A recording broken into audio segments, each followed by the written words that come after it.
நாம் ஏன் அழுகிறோம்? அறிவியல் விளக்கம். நீங்கள் கடைசியாக எப்போது அழுதீர்கள்? மகிழ்ச்சியில், சோகத்தில், அல்லது காரணமே தெரியாமல்? ஆனால் ஒரு விஷயம் யோசித்துப் பார்த்திருக்கிறீர்களா? மனிதர்கள் ஏன் அழுகிறார்கள்? விலங்குகளும் வலியை உணர்கின்றன. ஆனால் மனிதர்களைப் போல உணர்ச்சிக்காக கண்ணீர் வடிப்பது மிகவும் அரிது. ஏன்? இன்று அதற்கான அறிவியல் விளக்கத்தை பார்ப்போம். நமது கண்களின் மேல் பகுதியில் லாக்ரிமல் கிளாண்ட்ஸ் என்று அழைக்கப்படும் சுரப்பிகள் உள்ளன. இவை தொடர்ந்து கண்ணீரை உருவாக்குகின்றன. இந்த கண்ணீர் கண்களை ஈரப்பதமாக வைத்துக் கொள்கிறது, தூசி மற்றும் கிருமிகளை அகற்றுகிறது.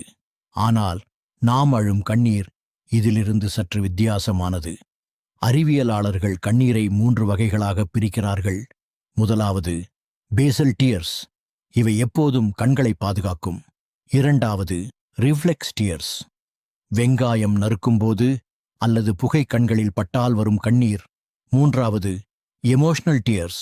சோகம், மகிழ்ச்சி, பயம், அன்பு அல்லது அதிகமான மன அழுத்தம் போன்ற உணர்ச்சிகளால் வரும் கண்ணீர். இந்த 3வது வகை மனிதர்களிடம் மிகவும் தனித்துவமானது.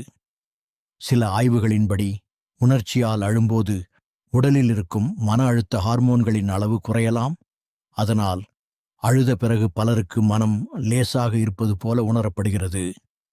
அதனால்தான் சில நேரங்களில் யாராவது அழுதுட்டு வா, மனசு லேசாகிடும் என்று சொல்வார்கள். ஒரே நேரத்தில் மிக அதிகமான உணர்ச்சிகளை அனுபவிக்கும்போது மூளை அந்த உணர்ச்சியை சமநிலைப்படுத்த முயற்சிக்கிறது. அதன் ஒரு வெளிப்பாடுதான் மகிழ்ச்சி கண்ணீர். அதாவது சோகம் மட்டுமல்ல, மகிழ்ச்சியும் கண்ணீரை வரவழைக்க முடியும்.